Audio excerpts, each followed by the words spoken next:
Today's guest is not to be confused with any other consumer journalists with the same or similar names. It's the host of The One Show. Sorry, my brain went flat then. I was too busy complimenting myself on my joke. It's a very good disclaimer. I like it. Keep that in. Keep that in. Host of The One Show, host of Watchdog, and host of course, Rogue Traders, Mr. Matt Allwright. How are you, Matt? I'm right, Mark. How are you? Yeah, not too bad. How are you coping with lockdown? Um, there's a real temptation to say what I really think, which is that there are parts of it that I absolutely adore. I'm not going to lie. And obviously, and I've heard other people say the same thing where they've had to then say immediately, of course, it's terrible. People are dying and people are unwell and businesses are failing. And if we take that as a given that we all know that, Yeah. then we also look at the fact that we're taking time to notice the spring and we're taking time to talk to each other and ask each other how we are like this, Yeah. without life and all the things we have to do just getting in the way, then there's an environment where I think people are being more tolerant and understanding genuinely. Yeah. And, that's a very long answer for a first question. But there are bits of it I just love. And, the time to be creative and the time to do things we've always wanted to do has presented itself for a lot of us, not everybody. Absolutely, absolutely. I've been using it as an excuse to do these little Skype conversations with people because I know you've got no option. You're at home. There's nothing you can do. Yeah, it's hard for me to diarise you in any other way. Say no, that day I'm away because I'm just not. I mean, I've been lucky. I have been filming, and I've been I've been able to work through this thing, and I don't take that for granted at all. As I'm a freelancer, and lots of my friends who are freelancers haven't had that up their sleeves and haven't had that ability. So, yeah, you've got me basically. I'm cornered, and I wouldn't say no anyway. So it's nice to have a chat. I enjoy chatting. So you're basically the face of consumer journalism at the minute, and how does that feel? Do lots of people come up to you on the street with, look, my I bought this washing machine and it doesn't work, or I bought this? Yeah, and that's my great concern is that I can't deal with even a fraction of the stuff that comes in. I want to be open to it because, to be honest, that's where stories come from, and my job is all about finding stories and identifying themes and patterns of things that are happening to people that shouldn't be, and then trying to use whatever power or leverage we've got within the programs to make things better for people. But within that, obviously, there are so many people who get in contact that I can't help and we can't do anything for any number of reasons. It is a responsibility and it's one I try and take very seriously, but it is a losing game at the end of the day because you're always going to have so many more people getting in touch than you can ever help. Yeah.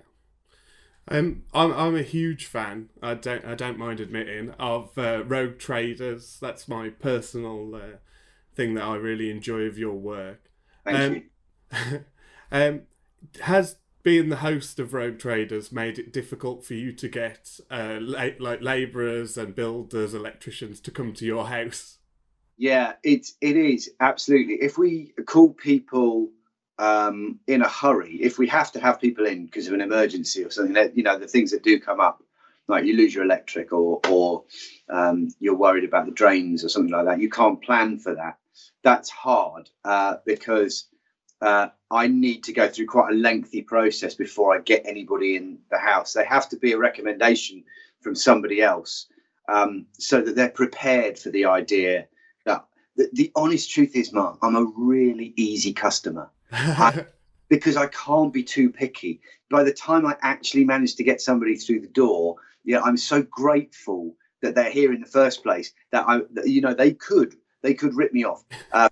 But it's not quite as easy as it is for a lot of people just calling somebody up. I have to say, look, when you have to know this before you come through the door. I'm not going to be filming you. I'm not going to be putting you on any programs, all of that sort of thing.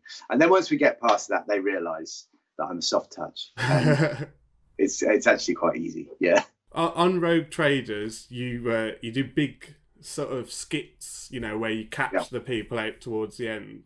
What's the most effort you've ever gone to that didn't pay off?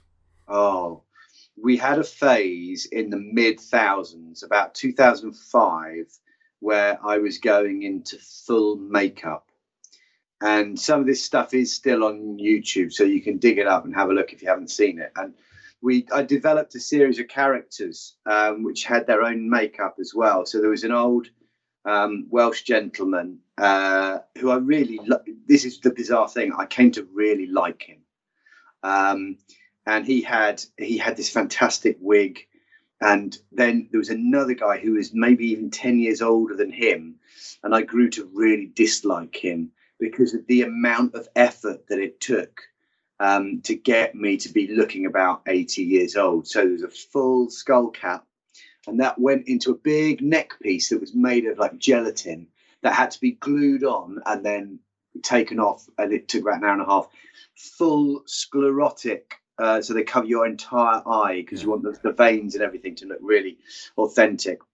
Sclerotic lenses that went in as well, and then the full paint job on my whole face, wig, nose, everything. That took about 5 hours to get into, and about an hour and a half, 2 hours to get out of as well at the end of it. And we did that one day, and the guy just didn't show up, and I'd had to get up at 4 o'clock in the morning to get into makeup on a hot summer's day, and throughout the day it starts peeling off in parts as well. It's really scabby, and we did that, and the guy just didn't show up. And you almost want to ring them up and say, do you realize the trouble that I've gone through, and for you not to be as unreliable as we know you are anyway, because you're dealing with dodgy people, and they don't diarize, they don't keep their appointments. That's part of the deal.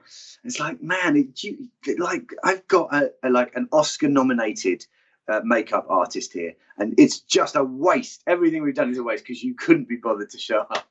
So that was pretty hardcore. There's one that sticks in my mind where I think it's you've built basically like a whole Red Riding Hood sort of thing at the bottom of a garden, and as soon as the guy walks into the garden, he just runs off. At least stop and appreciate it. Can you just spend 5 minutes, just look at what we've done here before you just run off and get in your van again? No, there was a lot of that. We had a lot of stuff. You can imagine, for everyone that makes it to the screen, or for every two that make it to the screen, there's one that didn't really work out.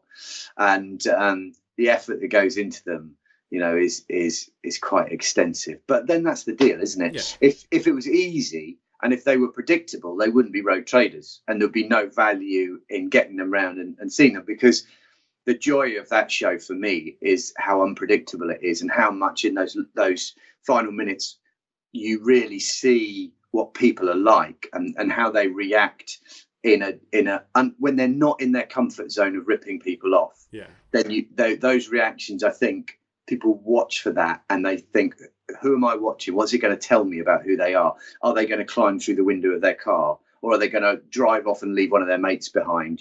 All of these things that happen and nobody can predict tell the story. And everybody loves stories, don't they? Yeah.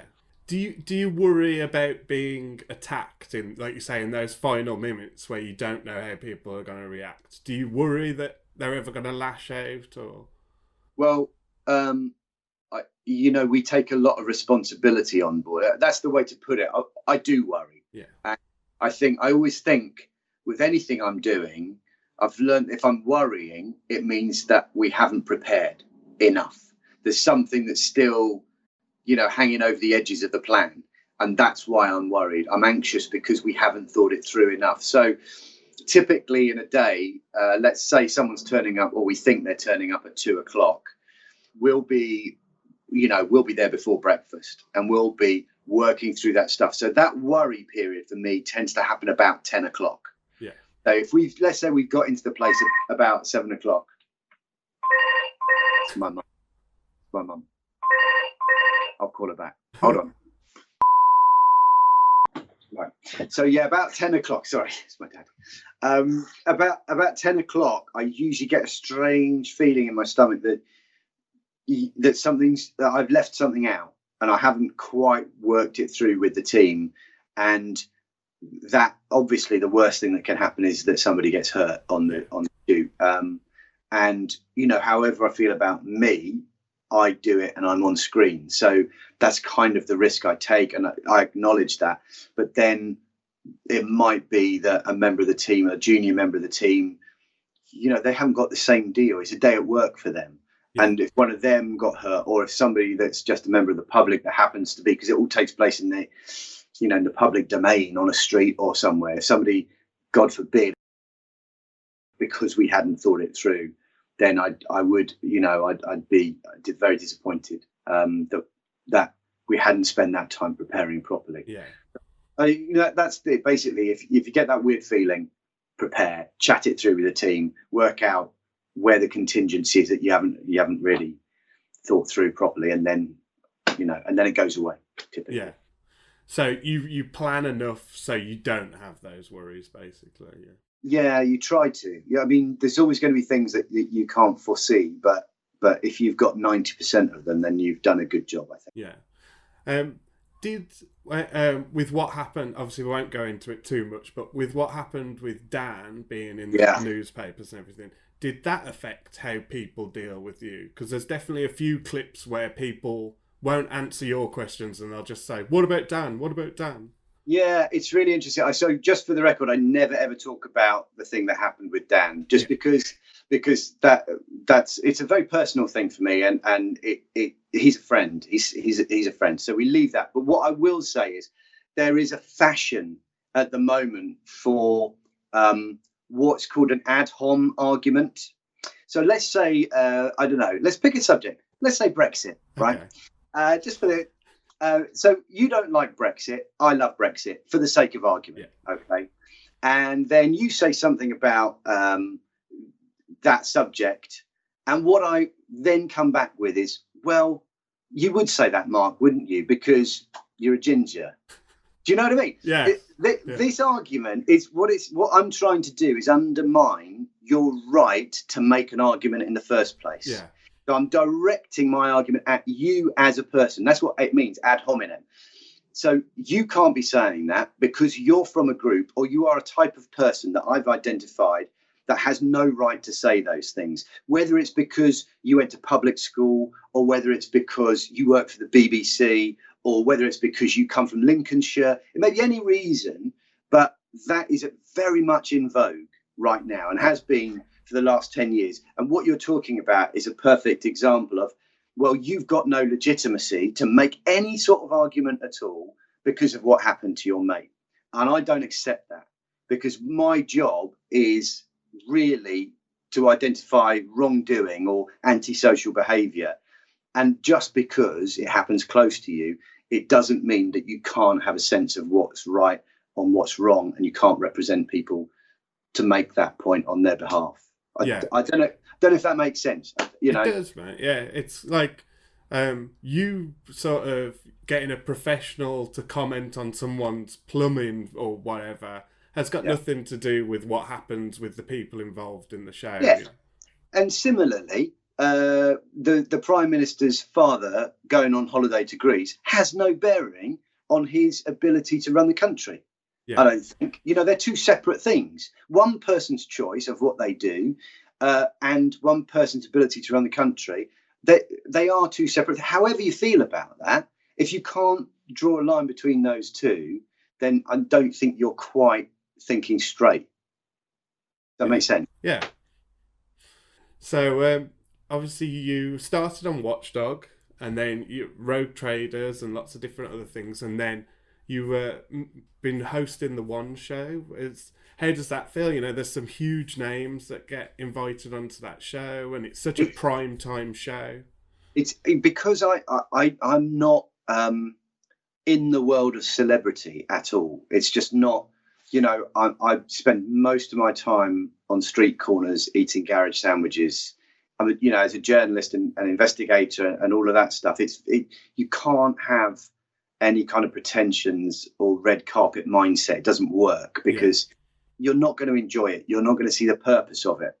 And so you go on the one show, and then, the people that I've met on just from doing that show, it's just been incredible. And some people I really, really admire as well, like Will Ferrell. I've met Will Ferrell twice from presenting the one show. I met Will Smith. I met Michael Sheen. He's just they are in the public eye and in those positions. You realise, because they are fascinating people, a lot of them. It's not just they're in the public eye because they're in the public eye, and they're famous people because they're famous. Yeah. They are, a lot of them, they have a very intrinsic and deep appreciation of what it is they do and the importance of it.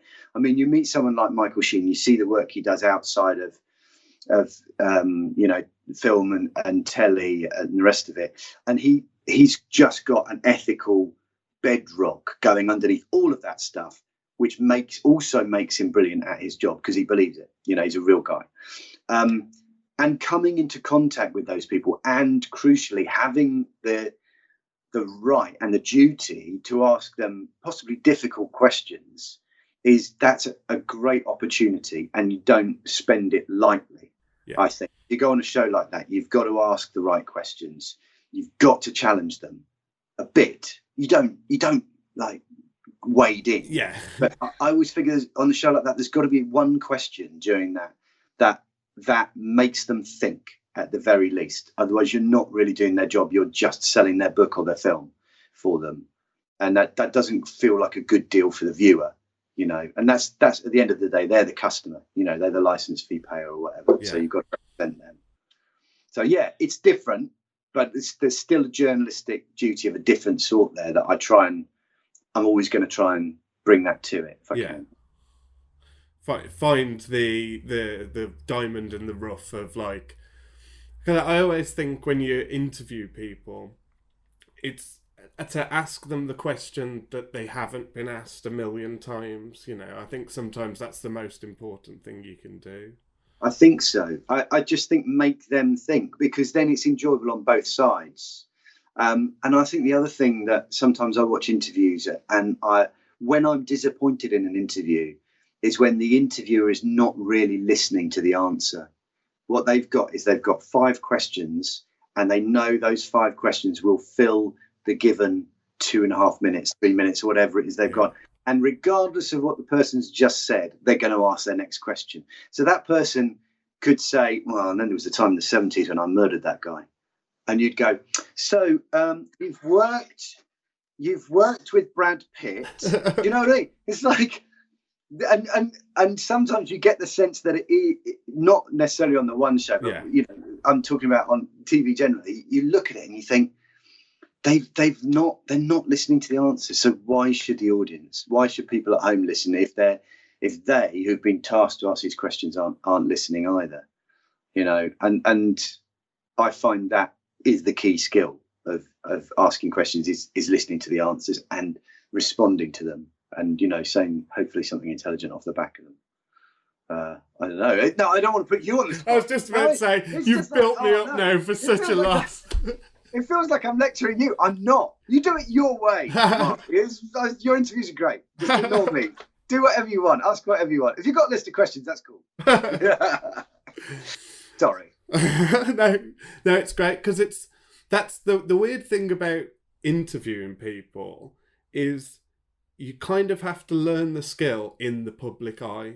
Yeah. To a certain extent. This is what I'm finding is, it's I'm getting a bigger collection of people I've spoken to, but you sort of have to make your mistakes while it's happening. That you can't go to a school and learn how to communicate with people.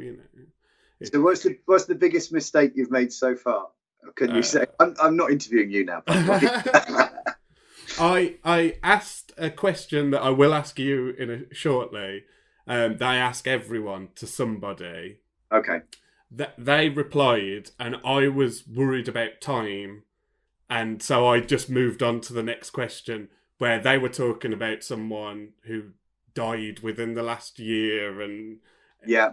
and so yeah, look, once I got editing that one, I was like, oh Did you, yeah, did you go hot and cold?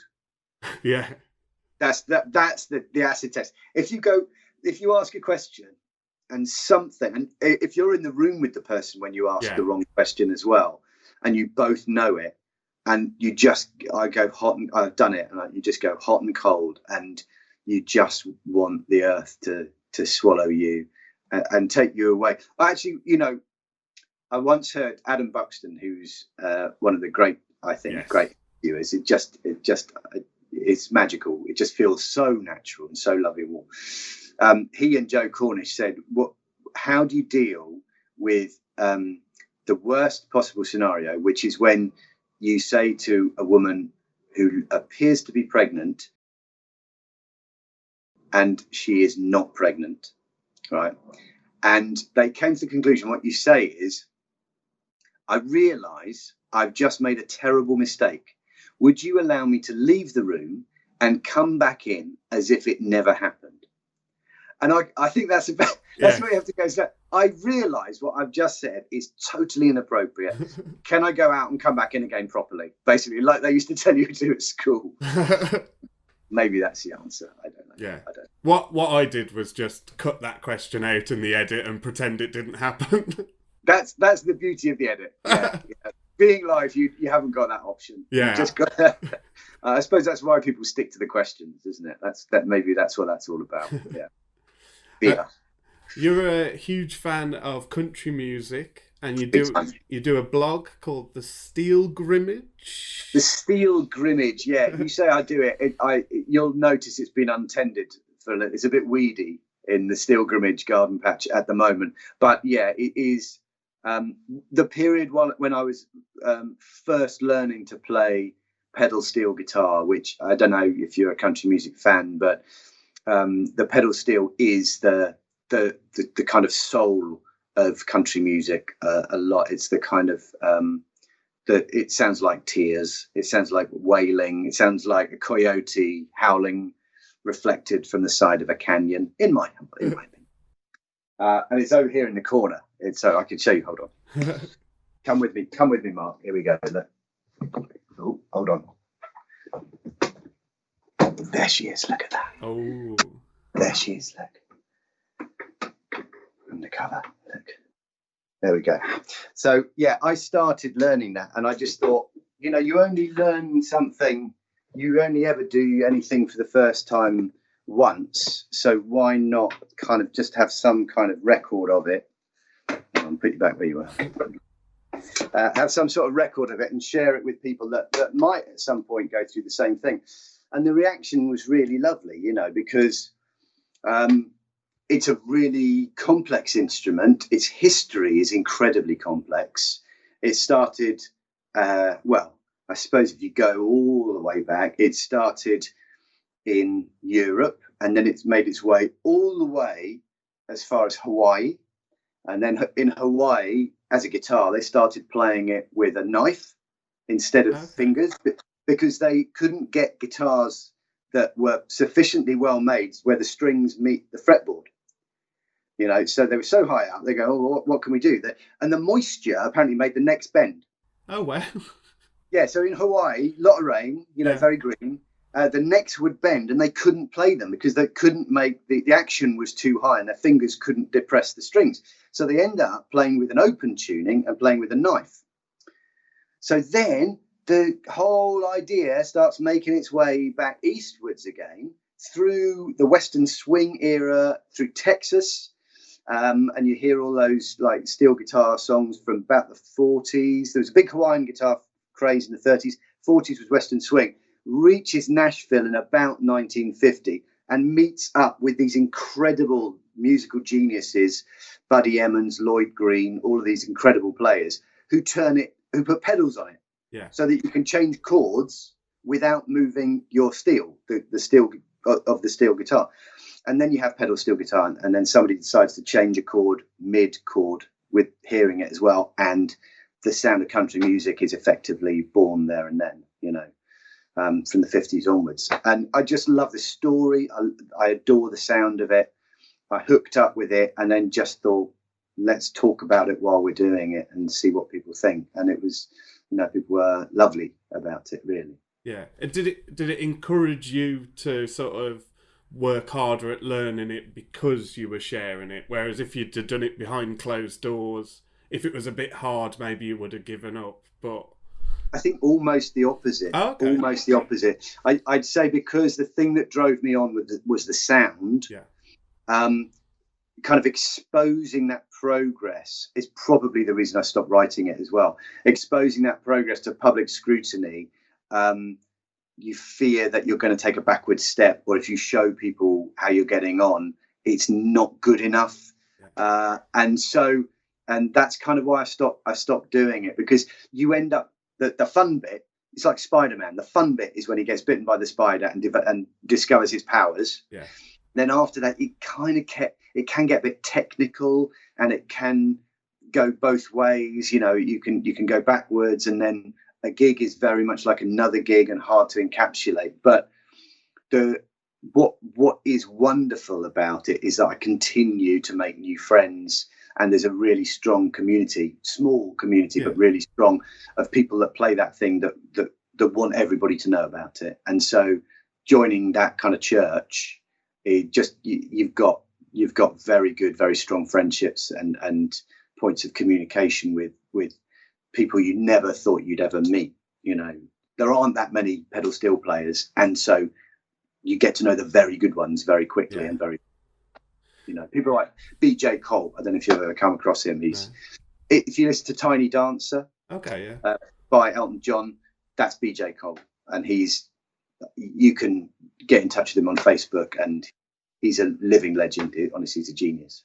And obviously, because of everything that's going on in the world, you're not at the minute.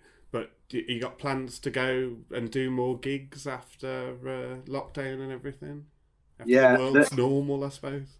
Well, yeah, the kind of luxury that I've got is that I don't rely on music for my living. Yeah. And so I can just enjoy it with my friends, with the people I'm in bands with. And this summer's bit, I'd say that's one of the, I would say I'm really enjoying it.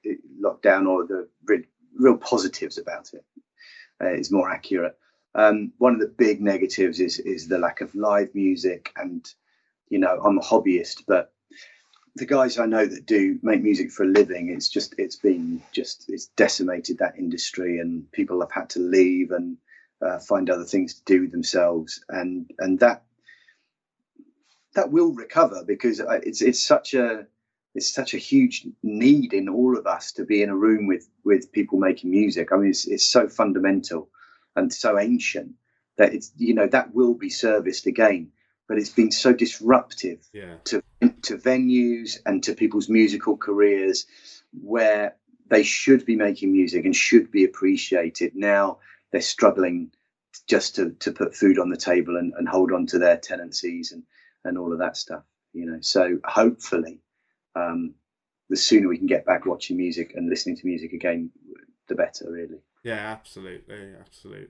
I'm friends with a band called Epic 45, and they were supposed to be going to Japan this year, and it was like the first time in 10 years that they'd toured Japan, and it just, they had to cancel it all. And things like that, they just come along so rarely, those opportunities.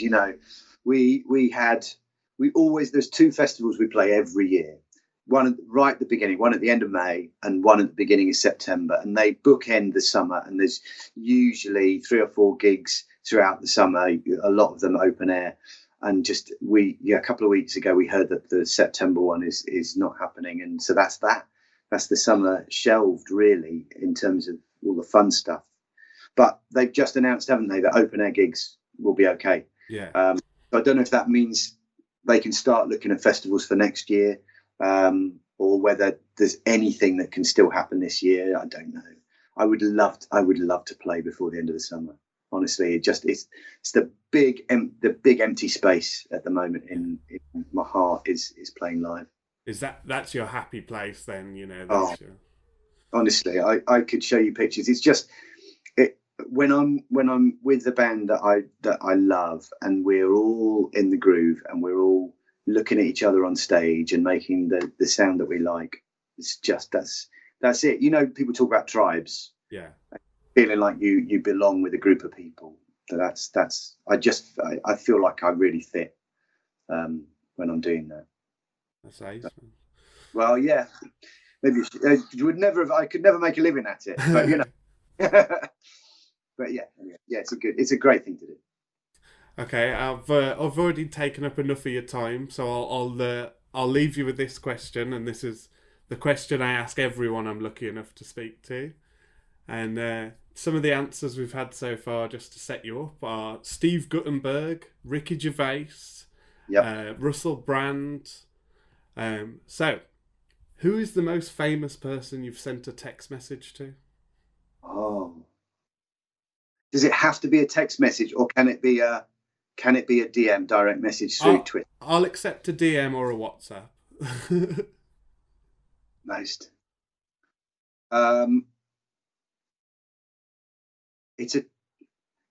Okay, so famous is a very subjective thing. Obviously, yeah. It's so how you interpret it. Okay. I told Johnny Marr the address of a hat shop in Berlin. That for me is that's, you know, you can see. Yeah. That for me is massively significant. And if you told me at age 15 that I would be telling Johnny Marr where to buy his hats, then I would have been very pleased with that. Yes. I would say that's, how's that? Is that okay? That's great, man. Yeah, Johnny Marr's very impressive. Yeah. Whether he went to the hat shop, I don't know. You've communicated with Johnny Marr about German hats. That's Yes, yeah. If I can say, if nothing else goes on my gravestone, he talked to Johnny Marr about hats. We'll put that on, shall we? And then, have you got anything that you want to plug or point people in the direction of? So I've got a book coming out in August. It's the Watchdog Consumer Survival Guide, and it's that, you know, like the Hitchhiker's Guide to the Galaxy, but not the galaxy, and for people that buy things. So that's going to be out in August, and I'm looking forward to that. It's hopefully straightforward, funny, and most importantly helpful. You know, I don't want to put something out there that won't make people's lives better in some way at all. So yeah, that should be out in August, and if you come across it, have a look. Excellent. All right. Thank you ever so much for talking to me, Matt. It's a pleasure, man. It's really nice. It's nice to talk to you. Thank you for taking the time.